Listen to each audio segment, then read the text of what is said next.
Hi everyone, welcome to Colonel Frank Seeley's Baccalaureate programme. Today I am going to be doing a lecture for you all on the topic of gender equality. Now, as a bit of a preface before we start the video, there are going to be some hard-hitting and possibly sensitive statistics that we're going to be thinking about and discussing. So, if any of that is too sensitive for yourselves, I'd like you to just skip the video ahead until the next slide or next activity.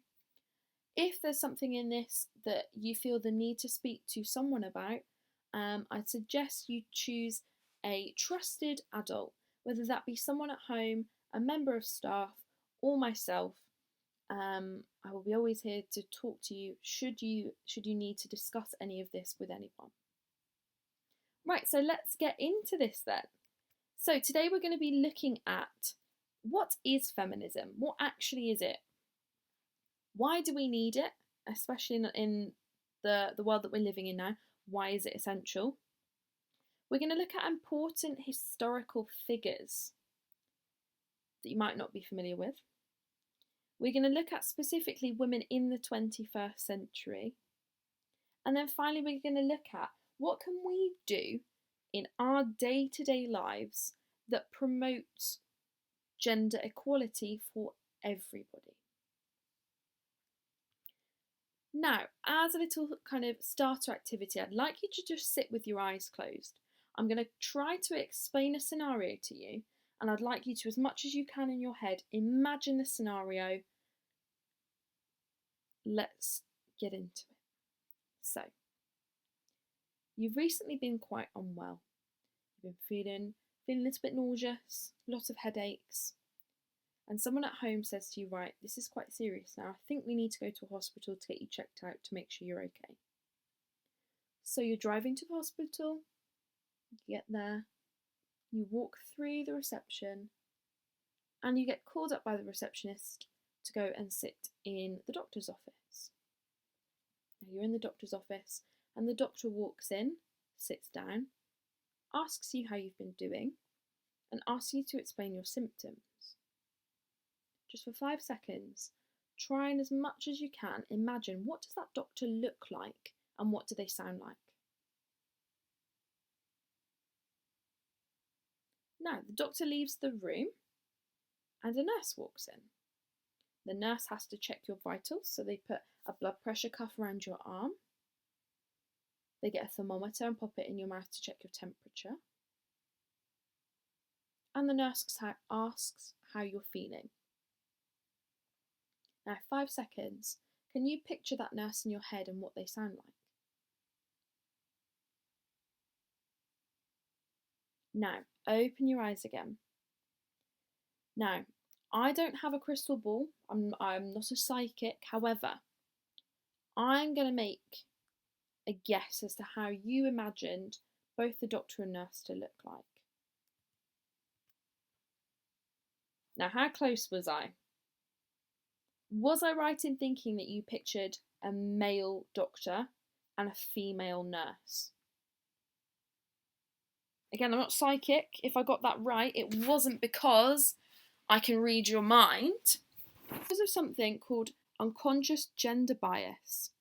And it's something that is kind of ingrained through what we've seen, what we've heard, personal experience, in which we subconsciously assign genders specific roles, professions, qualities, characteristics. This is something we're going to delve into further, but in order to kind of challenge these gender biases and these gender stereotypes, we must be aware of them. So, if you were someone who imagined the doctor to be male and the nurse to be female, have a think next time when thinking about professions or characteristics or the language we use. Is it gendered? Do we have a specific gender we think of when discussing this? Key question I'm going to start you off with. What is feminism? With someone around you, a sibling at home, or a friend or a family member, anyone at home, I'll give you just a minute to pause the video, discuss. What do I mean when I say feminism?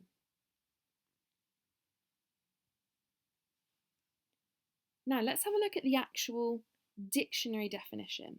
Now the Cambridge Dictionary defines feminism as a belief that women should be allowed the same rights, power and opportunities as men. So feminism essentially means equality for all. Now this often gets confused with this word here, misandry.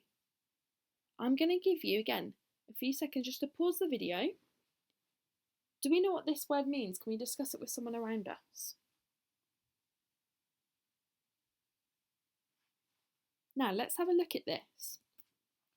Misandry is defined as the dislike of or the prejudice against men. Now this is something that feminists usually or can hear when they say that they are a feminist. People often think that feminism means women should be superior to men, but it's not. Feminism means equality. Misandry means someone who, or the noun for someone disliking or have a prejudice against men. Final word that I'm going to see if we know what it means because it's really important to this topic. Misogyny. Again, pause the video, discuss with someone around you. What do I mean when I say misogyny? Let's have a look then, shall we? Now, misogyny is the feelings of hating women or the belief that men are much better than women. So both misogyny and misandry are not in keeping with feministic ideologies. Yeah, they're the feeling that either men or women are superior and the hating of either women or men. So hopefully now we're not going to get feminism confused with misandry, and we know misogyny because we need to be aware of these key terminology. Now, we've looked at what feminism is, and you might be saying, why do we need feminism? We're in 2021. Why do we need feminism still? Have a look at these statistics, and again, pause the video. I'd like you to have a think and fill in the gaps with these statistics and fill in the numbers for the statistics.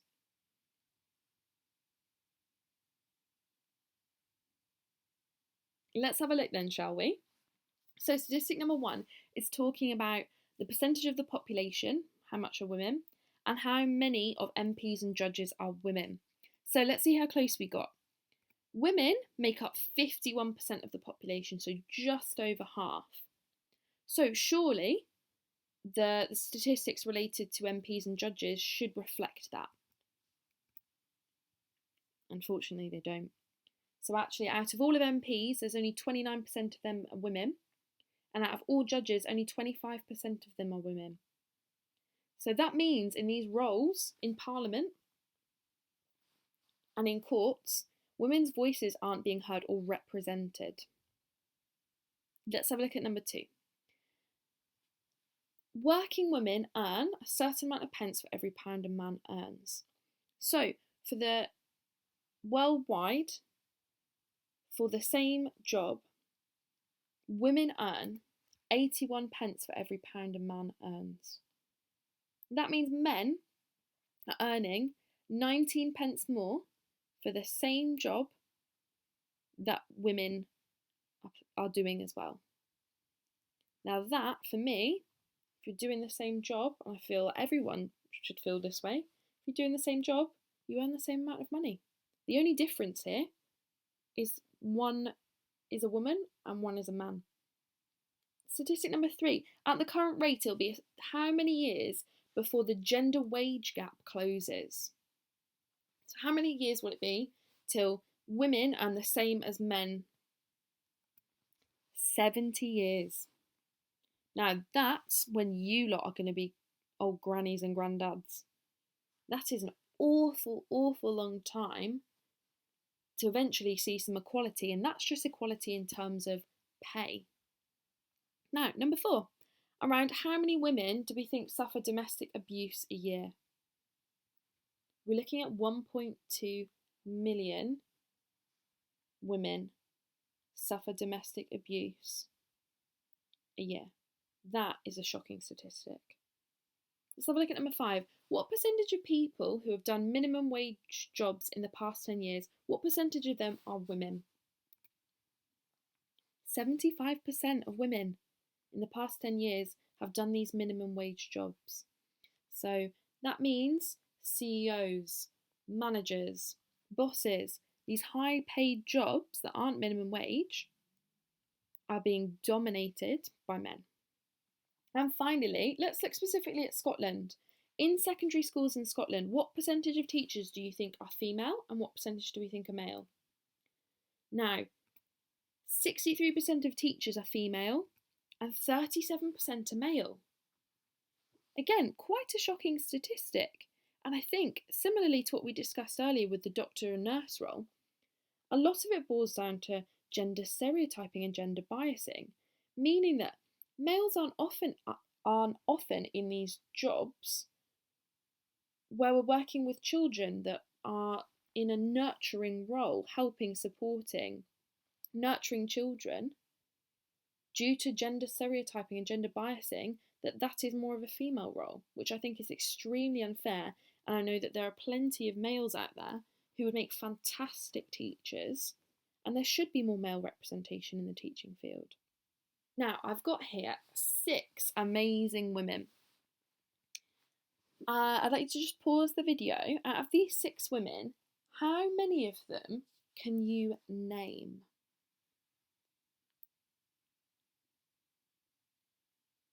I'm hoping we were able to name a few of them because some have been in the news really, really recently. Shall we have a look at who they are and what they've done? Right, we have Emmeline Pankhurst. In 1889, Emmeline founded the Women's Franchise League, which fought to allow married women to vote in local elections, because back in 1889, women were not allowed to vote. Women were seen as incapable, and their opinions, essentially, were not important. We lived and do live in a patriarchal society where men viewed women as inferior and therefore weren't equal and allowed to vote. So she formed this franchise league to say, actually, that's not fair. Married women should be allowed to vote. In 1903, she helped found the Women's Social and Political Union, or the WSPU. And these members were the first to be named suffragettes. These were pioneers of feminism back in the early 1900s.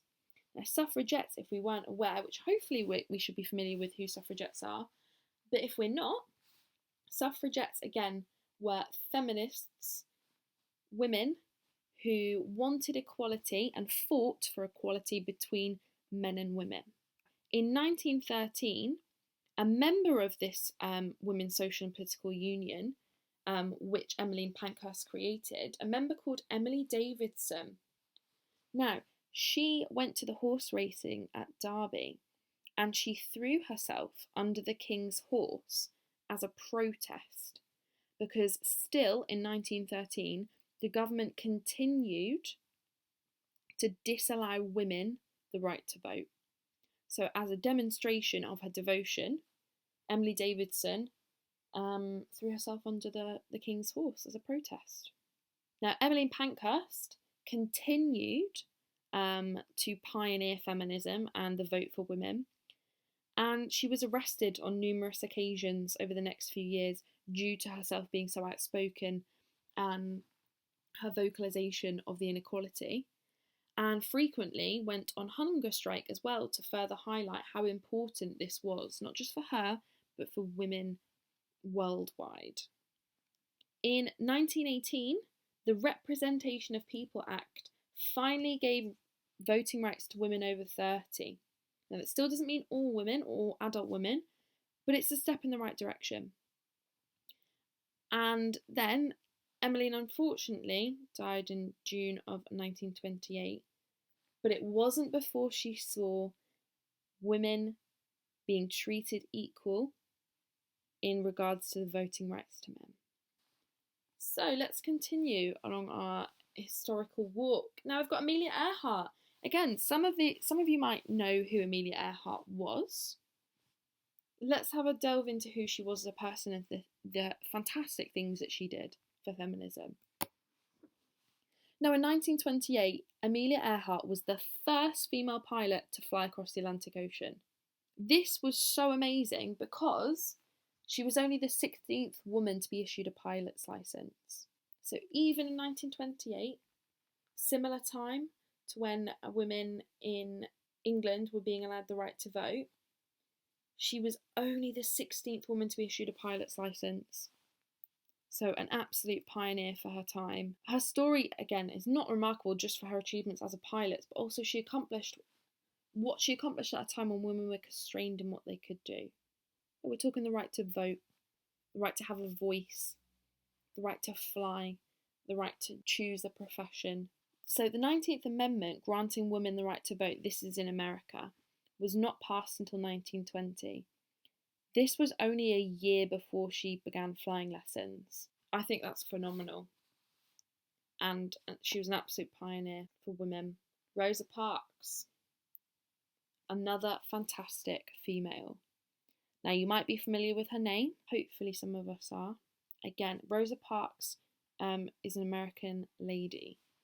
So in the 1950s in Alabama, the rules stated if it was full on a bus, the seats at the front had to be given to white passengers. Now Rosa Parks was a leader in the local NAACP. It was National American Association for Coloured People, that's the name of it. And the civil rights movement, she iconically refused to give up her seat to a white man. This was unheard of. This was back in a time of segregation where white and black people were kept separate because of the belief that for some reason white was superior to black. She was arrested on December the 1st, 1955, and this launched what was called the Montgomery bus boycott by 17,000 black citizens. So 17,000 black citizens rallied up against this segregation and refused to catch buses. She was a key activist fighting to abolish segregation in America. So not only was she doing a fantastic thing for representation and to end segregation for black people in America, but as a woman as well, did a fantastic thing for women of colour. Here we have Malala. Again, this might be another familiar name. Let's have a look at who Malala is. So Malala, she's a Pakistani education advocate. So at the age of 17 in 2014, she became the youngest person ever to win a Nobel Peace Prize. What an amazing feat. Let's have a look at why she earned that. She was a massive advocate for girls' education.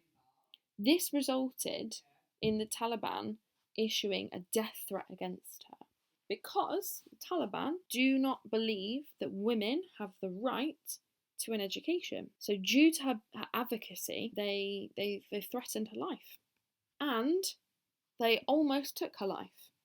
On October the 9th, 2012, a gunman shot her when she was travelling home from school. Fortunately, she survived and since then has continued to speak out on the importance of education and education for women. And in 2013, she gave a speech to the United Nations and published her first book called I Am Malala, all about her story. What a woman. Greta Thunberg. This is someone's name who I'm sure you have seen pop up a lot recently. Who is she? What does she do? She's a Swedish environmental activist. She's known for challenging world leaders, specifically looking at a certain Donald Trump here, to take immediate action for climate change. So in May 2018, she won an essay competition in a local newspaper. 3 months later, she started protesting and vowing to continue until the Swedish government met the carbon emissions target agreed on by world leaders in Paris. she didn't go to school. She instead held protests, holding a sign that said "School Strike for Climate Change." And she urged students around the world to join her, to rally up to join her, to show the importance of doing our bit for the environment before it's too late. Her protest, as you're probably well aware, went viral, and her cause, it grew. By December 2018, 20,000 students around the world had joined her and had taken strikes from school in protest for the lack of efforts to save our environment. As a 15-year-old, to do this is amazing. And that is why she has made this list. An absolute pioneer for young women believing in a cause. Right, final lady here, Kamala Harris. Again, recently in the news, you might be familiar with who she is. In 2021, in January, Kamala Harris became the first woman and the first African American and South Asian person to become a vice president of the United States. That statistic alone is shocking. Not only is she the first woman ever to become vice president, but the first woman of colour to do so, which in 2021 seems awfully late in our timeline to be the first woman to be doing things in the world. Also, she's become the first woman and person of colour to hold the position of California Attorney General. This is the representation women need. This is the representation women of colour need. And the fact that some of these firsts are happening in this year, I think is quite shocking. I just want you to ask this question, have a think. Are we equal today then? Just pause the video, have a chat with someone around you. What do we think? Are we equal? Let's have a look. Let's see if we're equal. I've got here 6 questions and they're either true or false. I'd like you to have a read through. Again, pause the video so you've got plenty of time to discuss through it or think to yourself, are these statistics true or false? Right, let's have a look. Are we equal, ladies and gentlemen? There are countries in the world where women can't receive healthcare without a male guardian. It's true. Saudi Arabia being one of them. Women can't receive healthcare without a male guardian, whether that be a father, an uncle, a husband, a brother. Imagine if that was the case here. Again, I think a shocking statistic. Number 2, 1 woman is murdered every 3 days in Honduras. True or false? It's false. That statistic is way too high, surely. No, it's 1 woman is murdered every 18 hours. Honduras is not a particularly safe place for women. Let's have a look at number 3. There are countries where women must be segregated from men in public areas. Surely this can't be true. Yeah, it absolutely is. There are countries such as Yemen, Saudi Arabia, where there are places where the women will go and be together and where the men will go and stay together. Sounds very familiar to things that we've looked at in terms of segregation before between white people and black people, doesn't it? Troubling, I think. Let's have a look at number 4. In Yemen, 80% of women are literate and 85% of men are literate, meaning 80% of women can read and write and 85% of men can read and write. Surely that's true. No, unfortunately. Just over half of the women in Yemen can read and write. Now, if you can't read and write, how in any way can you be independent? How can you lead a lifestyle where you do the things you want to do, you achieve the goals you set out to achieve if you can't read and write? Number 5, 12% of women in Yemen are married before the age of 18. That seems quite a high statistic. Oh, it's false. Maybe it's none. No, unfortunately. 52% of women in Yemen are married before the age of 18. So imagine, think about your classes. Before you get to 18, over half of the girls, if you were in Yemen, would have a husband. Again, some more worrying statistics that maybe, looking at everything on a world basis, women aren't quite as equal to men as we think they are. Final statistics, 60% of Congolese women aged 15 to 49 have experienced violence by men. That's true. So from an age as young as 15 up to the age of 49, 60% of them experience violence by men. Really, really worrying, really concerning. What can we do? This is a good question. You might be sitting here thinking, you know what, miss? These are some worrying statistics. What can I do? What can I, by myself, do to promote gender equality? How can I make a difference? Let's have a look then, shall we? Stand up for women. That means, even at school, outside of school, if we see women, girls, being treated in a way that isn't how someone would treat a man or a boy, we should say something. The question you should often ask yourself, would that be the same reaction? Would that be the same saying? Would someone do that if that was a boy in that girl's place? If you don't think so, then maybe there's some misogyny happening. Challenge toxic masculinity. Toxic masculinity is a real issue, especially here in England. This affects boys massively. Similarly to gender stereotyping and gender bias, there's a stereotype that boys should behave in a certain way. Boys can't talk about their feelings. Boys shouldn't be open and honest and talk to one another. There are some really worrying statistics about boys' mental health in the UK because of the promotion of boys by other boys and by other men, that boys just have to man up, toughen up, don't cry. We need to stop toxic masculinity and this idea that boys can't be upset about things. Boys can't show their emotions. Stop using misogynistic phrases. I'd just like you to have a think. How many times have you heard or said, like I've just said, man up, don't throw like a girl, or use derogatory terms related to women when insulting men? Calling girls bossy, but calling boys independent and leaders. Saying that girls are just off being chatty and gossiping. I don't think I've ever heard anyone say that boys are off gossiping. But I frequently hear people say it about girls or women. Girls who are outspoken and take lead are often called bossy. Have a think about the language you're using, and again, ask the question, would I say this about a boy? Do your own research and wider reading. We have access to the internet. We have access to a fantastic library at Colonel Frank Seeley. Do your own wider reading on the topic. There's a ton of literature all about being equal and promoting gender equality. Be aware of gender stereotyping. Can't change what we don't acknowledge. If we acknowledge the fact that subconsciously I put certain characteristics such as kind, caring, nurturing, lovely to being women, how can we ever acknowledge and change those stereotypes so that everyone can be seen as equal as at an individual level? Promote the cause on social media and show that you are an ally for equality. And finally, talk and listen to women. I'm sure we all have someone in our life, whether that be a friend, a mum, a gran, a sister, a stepmum, a cousin, that we can talk to and we can understand their experience of what it is like to be a girl or a woman in this world better if we just listen. That works both ways. Talking to our male friends about their feelings and their emotions and supporting one another and uplifting one another. I hope we put something into practice in the next week from one of these lists, and we can all become advocates of equality for everyone. If you've got anything you'd like to discuss further or talk to me further, please do not hesitate to come find me.